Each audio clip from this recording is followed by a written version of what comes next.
કેમ છો વિદ્યાર્થી મિત્રો? હું મહેન્દ્ર દોડિયા મારી ચેનલમાં આપનું હાર્દિક સ્વાગત કરું છું. આજના આપણા વિડીયોમાં આપણે જોઈશું ચેપ્ટર 2 બહુપદીઓ અને તેમાં સ્વાધ્યાય 2.2 તેનો દાખલા નંબર 1 જેમાં શૂન્યોની સંખ્યા શોધવાની છે વિદ્યાર્થી મિત્રો, અને શૂન્યો અને સહગુણકો વચ્ચેનો સંબંધ ચકાસવાનો છે.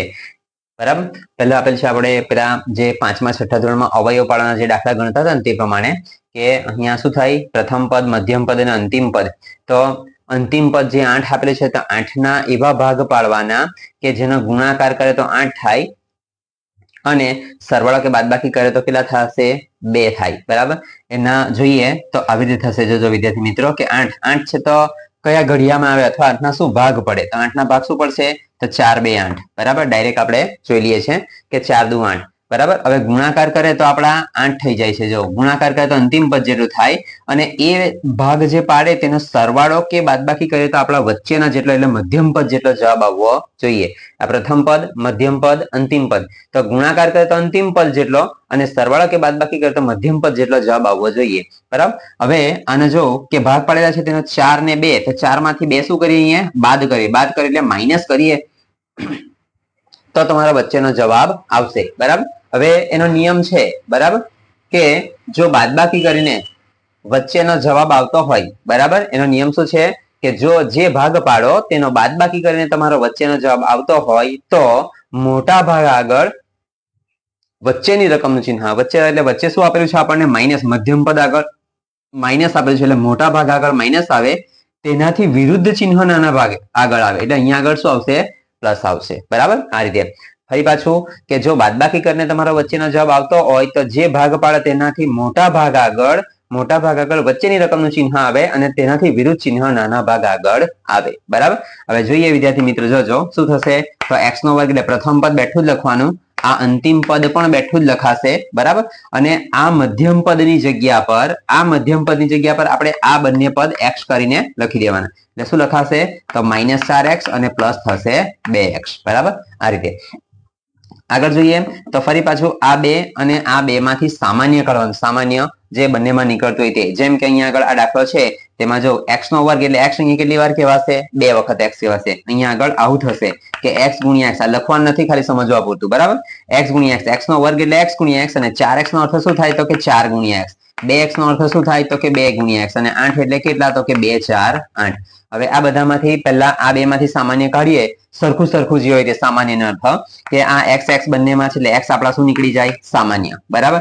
તો અહીંયા આગળથી શું વધવાનું? આપણું x વધે. -4x માંથી કેટલા વધવાના? આપણે 4. બરાબર. આ રીતે વચ્ચે પ્લસ આપેલું છે તો ફરી પાછા લખીએ આપણે પ્લસ. આ બંનેમાં સરખું શું આપેલ છે જોઈ લે. તો 2 બંનેમાં છે તો અહીંયા આગળ સામાન્ય આપણા 2 નીકળી જાય અને અહીંયા આગળ આપણા વધે x માઇનસ વધવાના આ બાજુથી 4 બરાબર થશે 0. એમ પણ વિદ્યાર્થી મિત્રો આવું થાય કે પ્રથમ પદમાં x - 4 આવે ને તો આ બાજુથી સામાન્ય x - 4 જ નીકળે તો લખી જ દેવાનું, એ જ આવે. બરાબર. આ રીતે એટલે આ બાજુથી એક માઇનસ આવે ને એક પ્લસ આવે એવું કોઈ દિવસ થાય નહીં. બરાબર. એટલે આ બાજુ સરખું, આ બાજુ માઇનસ આવે તો આ બાજુ પણ માઇનસ જ આવે. આ રીતે ફરી પાછું આ એક પદ અને આ એક પદમાં બંનેમાં સરખું આપેલું છે આપણને x - 4. તો x - 4 2 વાર છે એટલે એને એક વાર લખાય અને x + 2 તે લખાશે આ બાજુ x + 2 બરાબર થશે 0. બરાબર. ફરી પાછા એને શૂન્ય સાથે સરખાવીએ. x - 4 બરાબર 0 માટે x બરાબર કેવા 4 થવાના? +4. તે જ પ્રમાણે x + 2 બરાબર 0 માટે x બરાબર થવાના કેવા? -2. બરાબર. એટલે કે x ની કિંમત આવશે કેટલી? 4 અથવા -2. 4 અને -2. આ રીતે 4 અને -2. બરાબર. આ રીતે હવે જોઈએ તો આપણે આ શૂન્ય આપણે શોધી કાઢ્યા છે. બરાબર. હવે આપણે જોઈએ તો શૂન્ય અને સહગુણકો વચ્ચેનો સંબંધ એટલે આપણા પેલા આલ્ફા બીટા વાળું સૂત્ર છે ને તે પ્રમાણે શું થશે? તો અહીં આપણે લખીશું વિદ્યાર્થી મિત્રો, જો કે રકમ આપેલી છે આપણને x નો વર્ગ -2x -8 બરાબર 0. તો નીચે લખીશું આપણે આ રીતે કે ધારો કે આલ્ફા અને બીટા એ px ના શૂન્યો છે.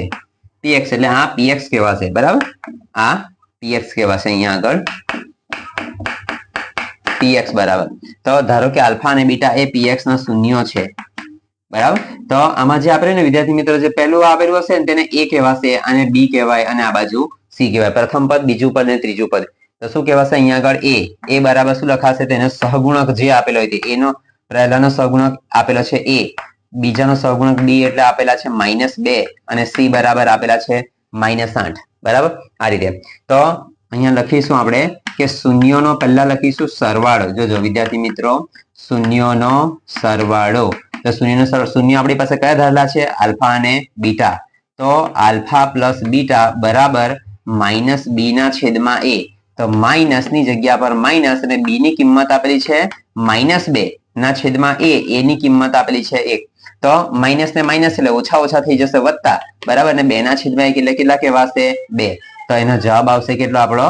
2 આવશે. બરાબર. આગળ શૂન્યનો ગુણાકાર. બરાબર, શૂન્યનો ગુણાકાર એટલે કે શું થશે? તો આલ્ફા બીટા બરાબર ને સૂત્ર છે સી ના છેદમાં એ. સી ના છેદમાં એટલે સી બરાબર કેટલા આપેલા છે આપણને? -8. તો -8 ના છેદમાં a ની કિંમત આપેલી છે. તો -8 ના છેદમાં 1 એટલે કેટલા કહેવાશે વિદ્યાર્થી મિત્રો? તો -8. બરાબર. તો વિદ્યાર્થી મિત્રો આ દાખલા નંબર 1 નો પહેલો દાખલો અહીં આપણો પૂરો થાય છે. હવે બીજો દાખલો જોઈશું આપણે નેક્સ્ટ વિડીયોમાં. ત્યાં સુધી વિડીયોને જોતા રહેજો, લાઈક કરજો, શેર કરજો, સબસ્ક્રાઇબ કરજો. ત્યાં સુધી Tata, bye bye, C you.